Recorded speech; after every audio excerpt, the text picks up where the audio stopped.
Okay, I think we're now live with Curtis Stewart. Hey, Curtis, what's happening, man? Hey, how's it going? Where are you talking to us from today?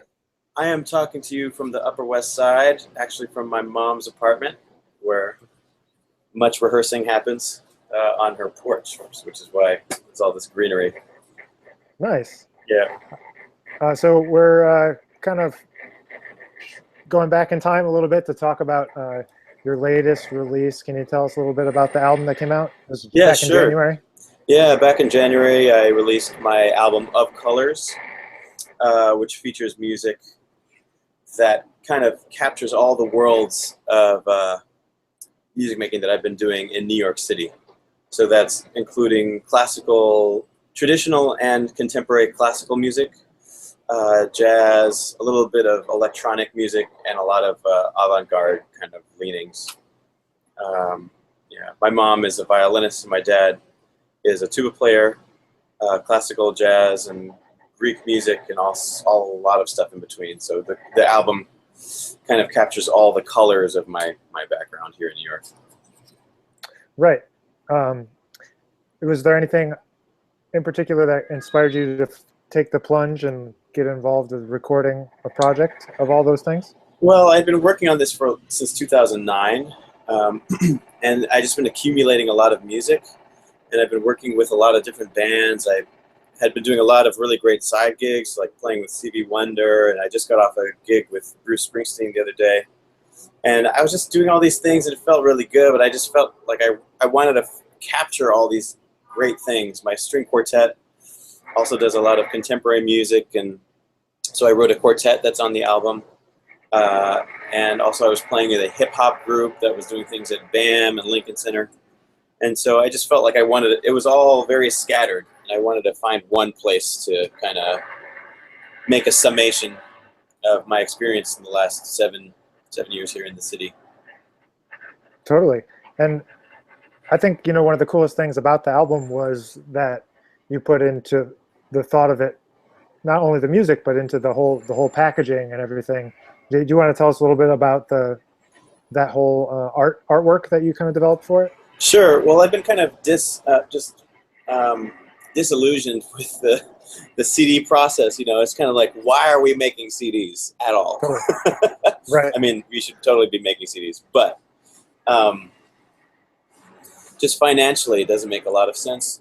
Because we don't end up selling as many CDs as we make, and so it's a huge cost. So I figured there should be some kind of draw, like when you come to a concert, what can you take home with you if you really enjoyed the performance? So I also write a lot of poetry, and I do a lot of writing in general, and so each song is accompanied by a poem that I wrote, kind of exploring the idea of color and the history and how we move through time and how we find our own place, our own kind of color within the spectrum of history.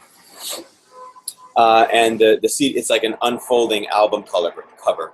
So you see the front cover, and then you hear the first song. When you open up, you see the first song, and then you unfold it, you see the other songs, and as you unfold the cover, it expands to a huge poster that you can, I don't know, you just enter my madness for a second.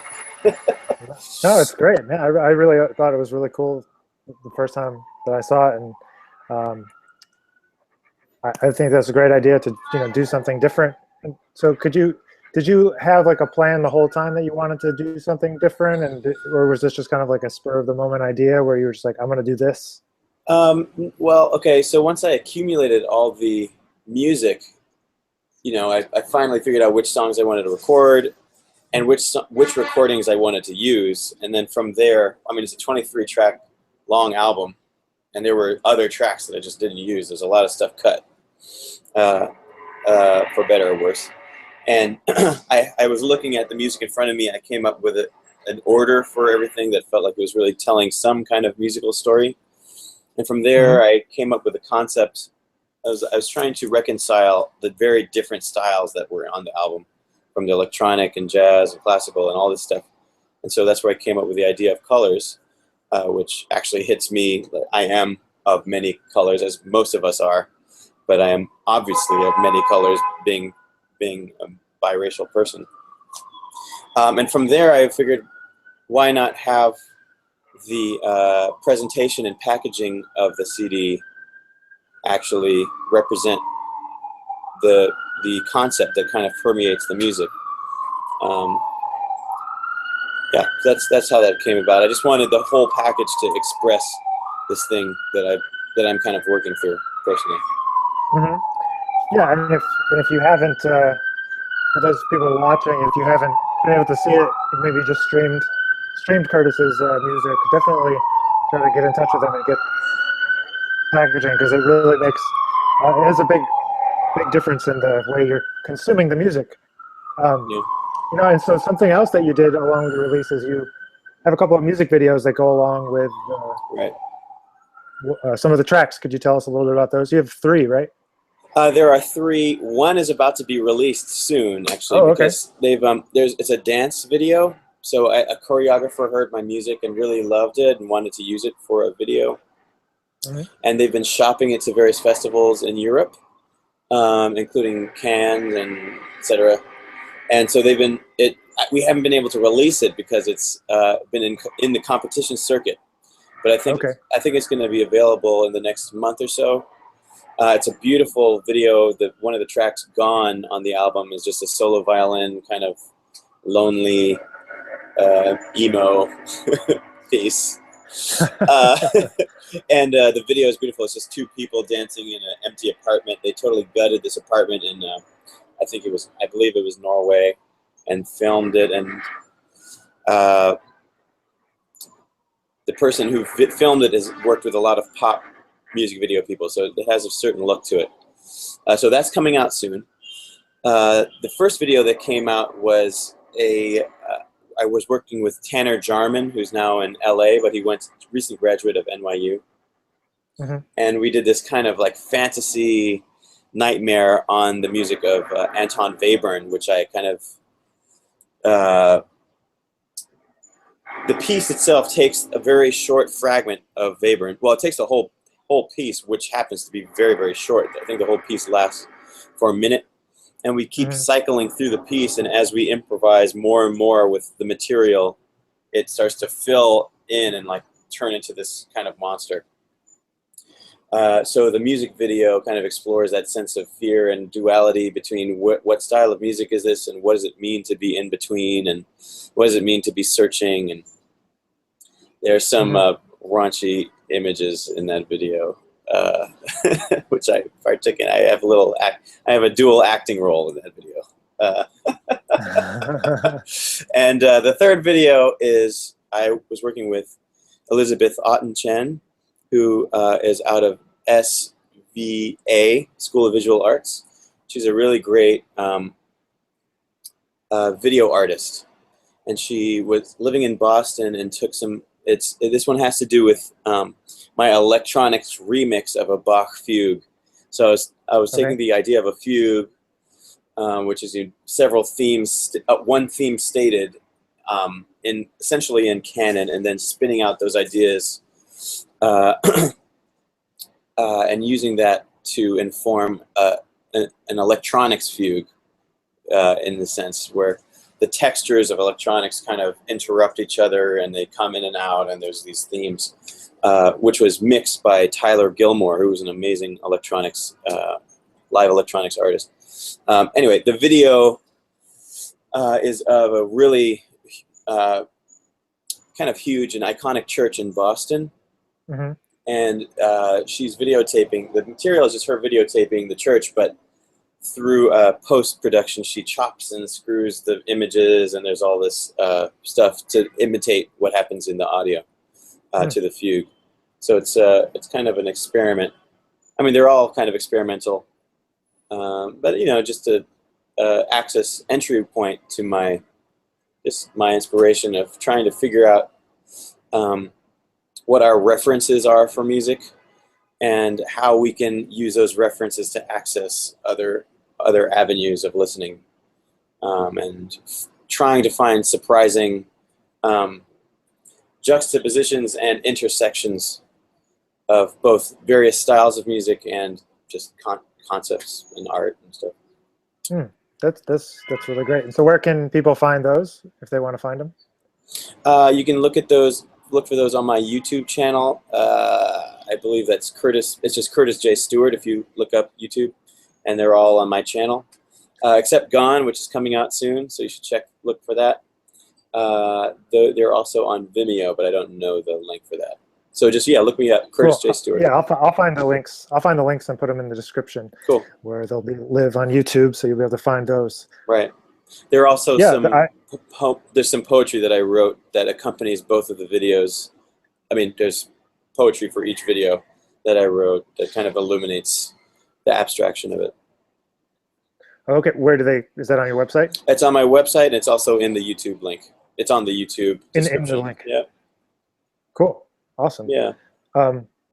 So, for me, something that I find super intriguing about all the projects that you do is kind of like the holistic view that you have of these things, and kind of how they all intersect, like you were talking about. And have you always kind of conceived your projects in this way, or is it kind of taken you a while to get there? No, I usually start from, I think, a little seed, like an idea. Like, oh, I want to play Giant Steps.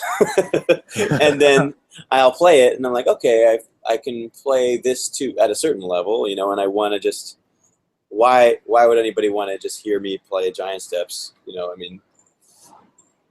I mean, maybe it hasn't been played on the violin much, but it's been played a million times. Why would anybody want to hear me play Bach on the violin? And then, so the next idea is, how can I place that piece within the historic context that I know, and relate it to the history that I know, and try to find offshoots and relations, and reorganize that music or rearrange it.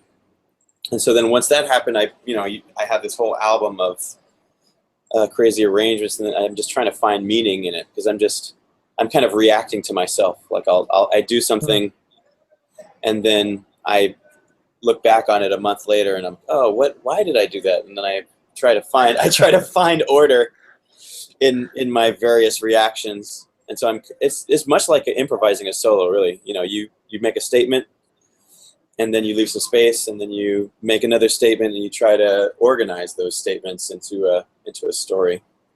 I'm very much a bottom-up person. Gotcha. It's hard for me to come from a concept and then do it.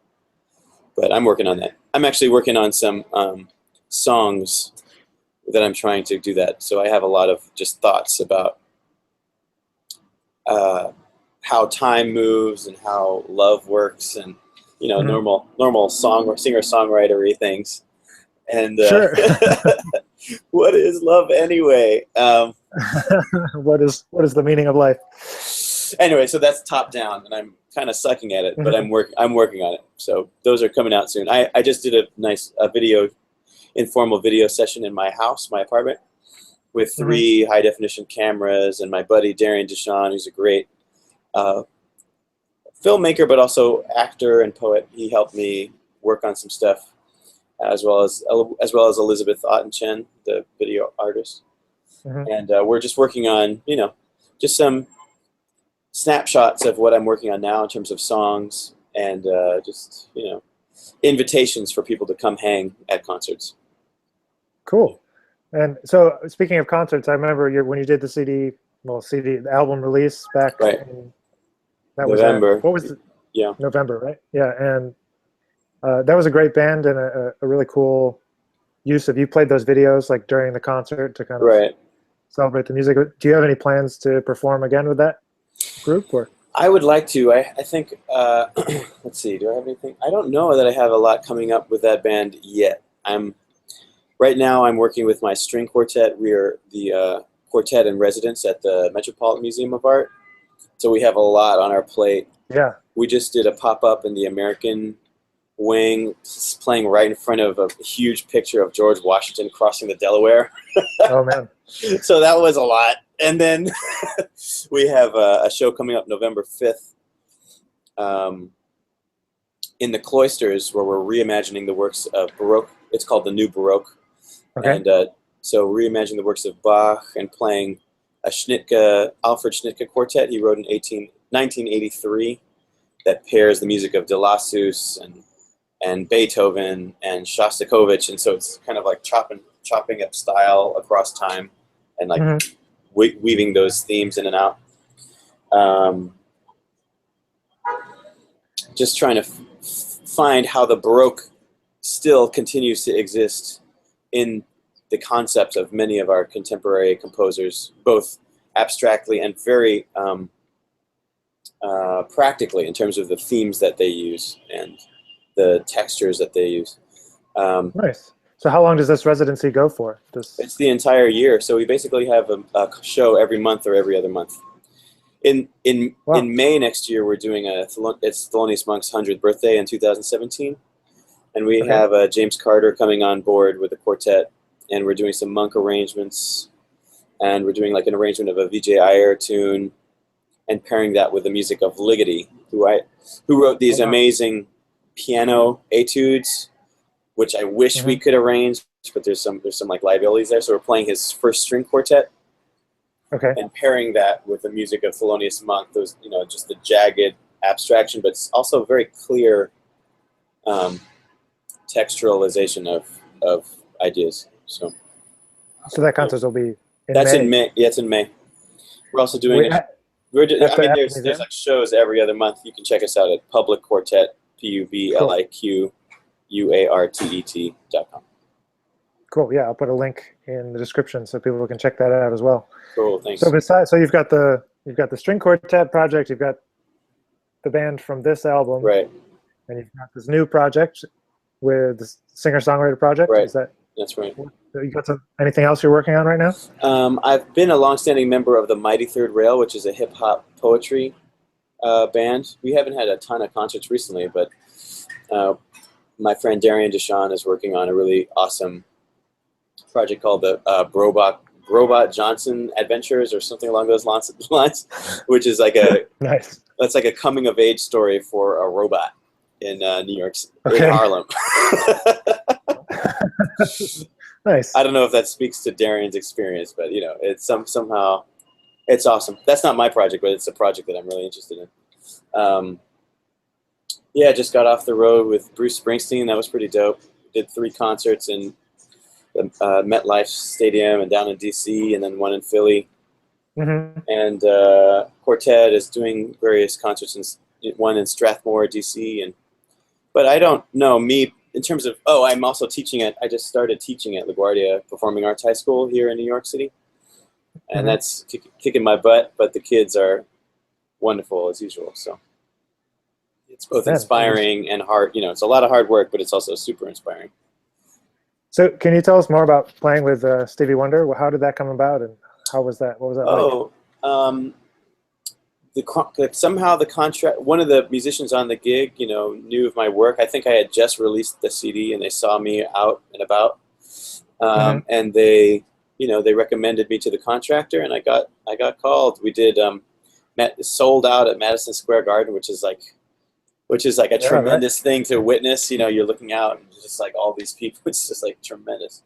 The spirit on that gig was amazing. It's just like all sorts of people. Talk about being of colors, like looking out into this audience, all sorts of people just partying and like this beautiful, like pure celebration.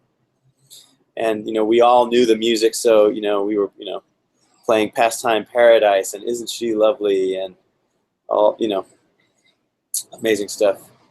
And it's interesting, the Bruce Springsteen show was very similar. There are probably more people in the stadium, like, for example, the MetLife, or maybe it's similar, I don't know.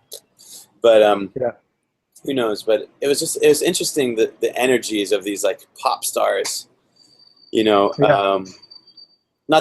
just the pops. Well, the pop stars are always super chill. Like Bruce Springsteen and Stevie are both very generous and, like, just cool people. They try to take care of all their musicians. They always, they give you attention. They're not just pushing you off to the side. It's really awesome. But the audiences are interesting because you're seeing a whole demographic out there. Right. It's not just 10 people at Cornelia Street Cafe. Yeah, right. It's not a small sampling of. It's pretty, it's It's pretty awesome. 10,000 people, seeing 10,000 people at once is just like, it's amazing to be part of that. Totally different energy for sure. Mm-hmm. Do you have anything else coming up with them? Either one of those guys? No, nothing yet. Not at the moment. No. Cool. You have any? So what are some of the? I mean, we kind of already covered this, but I was going to say, so as you were coming up, I know we met first at Eastman School of Music in Rochester, and you're from New York. You grew up in New York. Yeah. What were some of your kind of early influences that kind of led you on this path that's so diverse?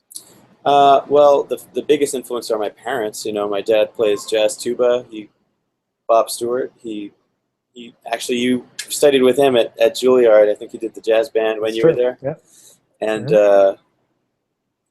just watching him maneuver on this instrument, the tuba, and carve out his own, not just as an instrumentalist, but as an artist, carve out his own niche and voice, and developing a sound for an instrument that kind of didn't lose its place in the jazz world, but it was a little bit hazy. Everybody kind of forgets that that tuba is one of the original instruments of jazz.